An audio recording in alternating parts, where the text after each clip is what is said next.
everyone and welcome to Nibble Pop Classes. We are going to now take up a series of lectures on history of English language. We have had many classes on literature. At this time we will be taking up the topic of philology. Now, as per your request, most of you have also personally commented to me that it will be more convenient to you if I could also explain things along with English, if I could explain things in Bengali. দেখো আমরা যদিও English literature নিয়ে পড়াশোনা করছি এবং it is expected that we follow instructions and explanations in our study language, that is English.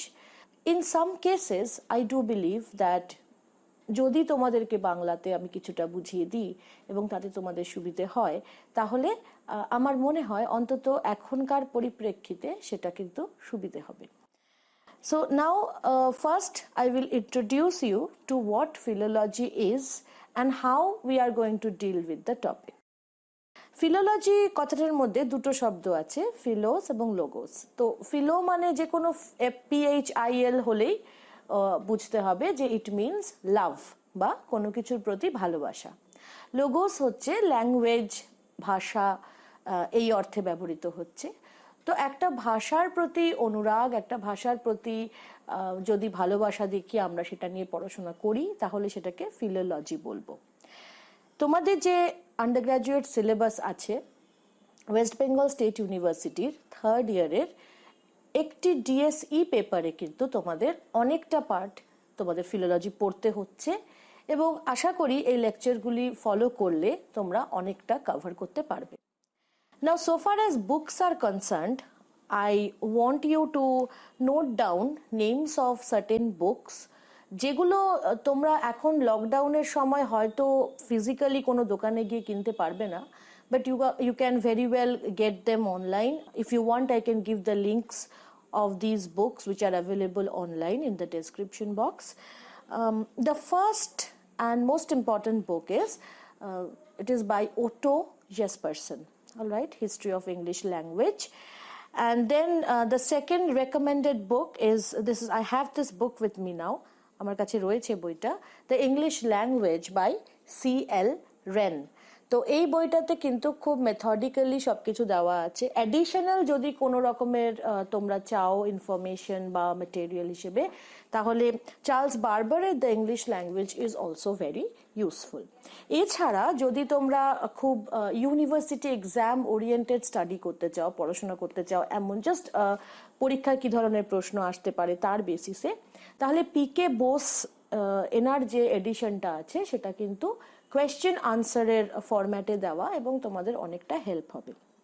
So first in this class we are going to talk about the basic aspects of philology. English ল্যাঙ্গুয়েজের সম্বন্ধে আমরা জানতে পারবো যে কিভাবে সেটার ব্যুৎপত্তি হচ্ছে, evolution হচ্ছে, এবং একের পর এক ক্লাসগুলোতে আমরা এক একটা টপিক নিয়ে আলোচনা করব যেখানে তোমরা বুঝতে পারবে কিভাবে this whole language of English has evolved over time. All right?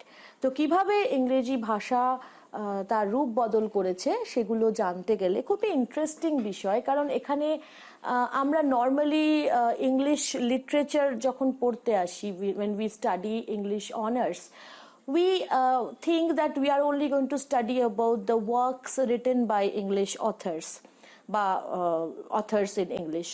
কিন্তু ইংরেজি যে একটা ভাষা এবং তার যে ভাষাগত কিছু বৈশিষ্ট্য আছে সেগুলো কিন্তু যখন পড়া হয় তখন দেখবে যে ব্যাপারটার মধ্যে খুব সায়েন্টিফিক কিছু এলিমেন্টস লুকিয়ে রয়েছে. এবং ঠিক যেরকম সায়েন্সে বলে না যে তুমি যদি কনসেপ্টটা বুঝে যাও তাহলে তুমি অনেক স্কোর করতে পারবে, ঠিক সেরকম ফিলোলজি এমন একটা wing of study in your honours syllabus যেখানে তোমরা কিন্তু অনেকটা মার্কস স্কোর করতে পারবে. তো আই এম শিওর তোমরা এই সিরিজের প্রত্যেকটা ক্লাস খুব ডিটেলসে ফলো করবে এবং যে কোনো রকমের প্রশ্ন তোমাদের যখন মনে আসবে তোমরা অবশ্যই কমেন্ট সেকশনে লিখতে পারো. আজকের এই পার্টিকুলার ক্লাসটা আমি একেবারে ইন্ট্রোডাক্টরি লেকচার হিসেবে দিচ্ছি. Here I am going to talk about the original language from which all languages descended. Okay, all languages bolbo na, most of the languages which we know about have descended. এবার দেখো একটা ভাষা যখন সৃষ্টি হয় সেটা তো এরকম নয় যে হঠাৎ করে একটি মানুষ একদিন কথা বলতে শুরু করে দিল একটি ভাষায়, তা তো হয় না। It develops over time. It takes a lot of years, sometimes thousands of years, for a language to take shape. মানুষ যখন প্রথম উচ্চারণ করতে শিখছে কোনো কিছু, তখন যে মানুষ আফ্রিকার কোনো মরুভূমিতে বসে আছে, আর যে মানুষ তখন হিমালয় পর্বতের কাছে রয়েছে, আর যে অস্ট্রেলিয়ার দ্বীপে রয়েছে, অবশ্যই তাদের মধ্যে কোনো যোগাযোগ নেই। And if they are not connected to each other, then obviously the way they express themselves will be different. এই জন্যে এত রকমের ভাষা চারিদিকে ছড়িয়ে রয়েছে। কিন্তু মজা হচ্ছে যে এই ধরো যে ভাষাগুলোকে আমরা এলিটিস্ট ল্যাঙ্গুয়েজ হিসেবে মনে করি, ইংলিশ, ফ্রেঞ্চ, জার্মান, ওকে, এবং আমাদের মধ্যে একটা মানসিকতা কাজ করে that these languages belong to the elite group of people, okay. আর হিন্দি, বাংলা, ঠিক আছে, এই সব ভাষাগুলো হচ্ছে ব্যবহারিক জীবনের ভাষা। কিন্তু মজা হচ্ছে all these languages which I have mentioned are so very connected to each other that you will be amazed to know that they have descended from one single family. And I'm going to talk in this class about that particular family, which is now known as the Indo-European language. So first we will know about what Indo-European language means. Now, when one compares a number of languages, it may seem that they have certain things in common and you can group them under one family. যেন একটা খুব প্রিহিস্টরিক সময়কার, যখন নাকি মানুষ ইতিহাস লিখতে শুরু করেনি, এমন সময়ের কোনো একটি ল্যাঙ্গুয়েজ ছিল যেখান থেকে সবকিছু যেন ডিসেন্ড করেছে। এটা আমরা কিভাবে বুঝতে পারি? যেমন ধরো, যখন তোমরা বেশ কিছু ল্যাঙ্গুয়েজ এরকম আছে যেগুলো নিয়ে ভাবলে দেখবে যে বেশ কিছু শব্দ রয়েছে, বেশ কিছু শব্দবন্ধ রয়েছে, গ্রুপ অফ ওয়ার্ডস, ফ্রেজেস, যেগুলো খুব কমন রয়েছে। কিরকম? ধরো, আমি তোমাদেরকে একটা খুব সাধারণ উদাহরণ দিচ্ছি। আমরা জানি দরজার ইংরেজি হচ্ছে ডোর, ঠিক আছে। দরজার সাথে তো ডোরের কোনো অ্যাজ সাচ ডিরেক্ট সম্পর্ক লাগছে না। কিন্তু যখন আমি সংস্কৃতের দরজার কথা বলবো, তখন আমরা কি শব্দ ব্যবহার করব? দ্বার। তো দেখো, দ্বার শব্দটা এবং ডোর শব্দটা কতটা একরকম লাগছে।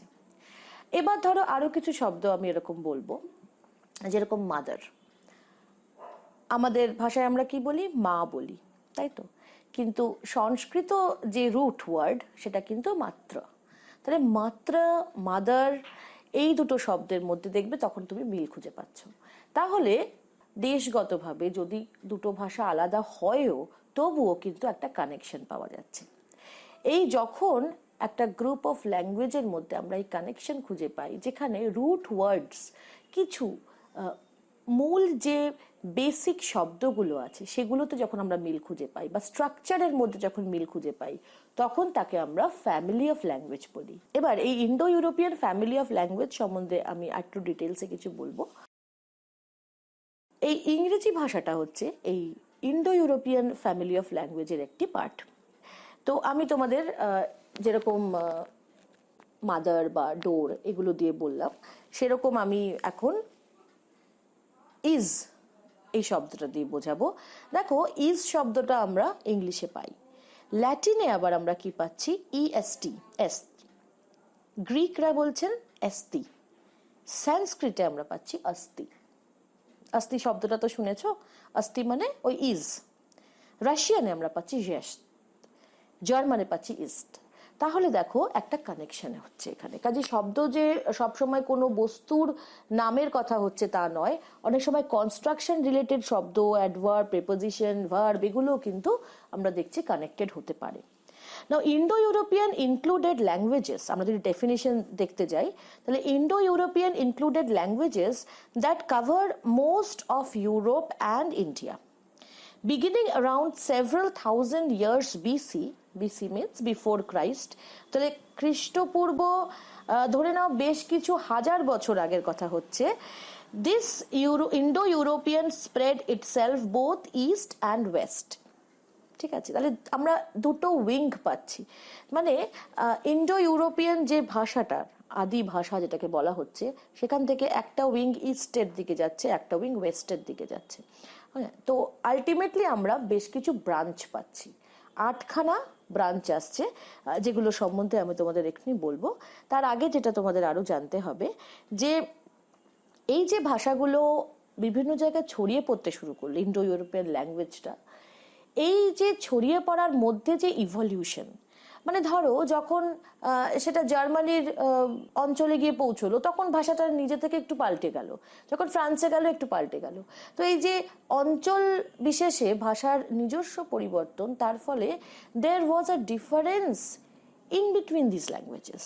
মানে অনেকটা এরকম যেরকম ফ্যামিলিতে তুমি আর তোমার ভাই, তুমি আর তোমার বোন, তোমরা তোমাদের বাবা মার থেকে জন্মেছো, কিন্তু তোমরা তোমাদের মতন করে কিন্তু বড় হচ্ছ, দুজনের মধ্যে ক্যারেক্টার্স কিন্তু আলাদা হয়ে যাচ্ছে, এবং eventually when you will have your families and your line will grow down, then you will see that they are connected at some point but they are different from each other. তাহলে এরকম ভাবেই ভাষাগুলো একটা origin থেকে আসলেও তারা নিজস্বতার সাথে কিন্তু ইভলভ করছে বা বিবর্তন হচ্ছে। তো আমরা ফার্স্টে ইস্টার্ন যে ভাষাগুলো বা বলতে পারি প্রাচ্যের যে ভাষাগুলো আসছে ইন্ডো ইউরোপিয়ানের উইং থেকে, সেগুলোর কথা বলছি। একটা লাইন হচ্ছে বাল্তো স্লাভিক ব্রাঞ্চ, এটা মোস্টলি রাশিয়ান বা লিথুয়ানিয়ান যে ব্রাঞ্চ বলা হয় সেটা, এখান থেকে রাশিয়ান ভাষার উদ্ভব হচ্ছে। তারপরে আমরা পাচ্ছি আরিয়ান ব্রাঞ্চ বা আর্যদের যে ব্রাঞ্চটা, এটা আমাদের খুবই চেনা ব্রাঞ্চ, কারণ এখান থেকেই সংস্কৃত আসছে, এবং সংস্কৃত থেকে ইভেনচুয়ালি কিন্তু হিন্দি বলো, বাংলা বলো, বিভিন্ন নর্থ ইন্ডিয়ান ল্যাঙ্গুয়েজ কিন্তু সেখান থেকেই আসছে। আমরা আরেকটা ব্রাঞ্চ পাচ্ছি আর্মেনিয়ান ব্রাঞ্চ এবং অ্যালবেনিয়ান ব্রাঞ্চ। তাহলে আর্মেনিয়া এবং অ্যালবেনিয়া এই দুটো জায়গা কিন্তু রয়েছে। এই চারটে আমরা eastern wing of Indo European language হিসেবে দেখছি। যখন আমরা ওয়েস্টার্নের কথা বলছি, তখনও সেখানে কিন্তু আমরা চারটে ভাগ পাচ্ছি। ওয়েস্টার্নে আমরা কি কি ভাগ পাচ্ছি এই ইন্ডো ইউরোপিয়ান লাইনটা থেকে? First we have the Greek branch. ঠিক আছে, তো তোমরা এর আগে গ্রিক লিটারেচারের কথা পড়েছো, অবশ্যই সেটা ইংলিশে পড়েছো, কারণ আমরা এই ভাষাটা তো জানি না। কিন্তু দেখো এই গ্রিক ল্যাঙ্গুয়েজটাও কিন্তু connected to Sanskrit in this way. এছাড়া আমরা পাচ্ছি আইট্যাটিক ব্রাঞ্চ, ঠিক আছে, যেটা নাকি ইভেনচুয়ালি ল্যাটিন হয়ে গেল রোমের থ্রু দিয়ে।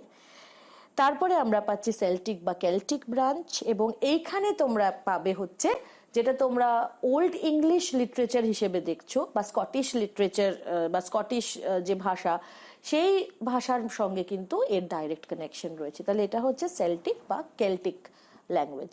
And then we have that famous Teutonic বা জার্মানিক ব্রাঞ্চ। এই জার্মানিক ব্রাঞ্চ থেকেই কিন্তু আমাদের ভীষণ চেনা ইংরেজি ভাষার উদ্ভব। তাহলে দেখো এই যে Scandinavian, Danish, Icelandic, Germany, Belgium, এই সমস্ত যে জোনগুলো রয়েছে, এই সমস্ত জোনে কিন্তু এই ভাষাটারই ব্রাঞ্চ ডেভেলপ করেছে। তাহলে ইংলিশ ভাষার সাথে সংস্কৃত ভাষার কিন্তু একটা মিল আমরা সবসময় পাবো। যদিও এখন যদি কোনো কেউ বলে যে দুটো ভাষাকে পাশাপাশি রেখে তার অক্ষর বিন্যাস বলো, তার রিটেন ফর্ম বলো, অথবা তার স্পোকেন ফর্ম বলো, এভরিথিং ইজ ডিফারেন্ট।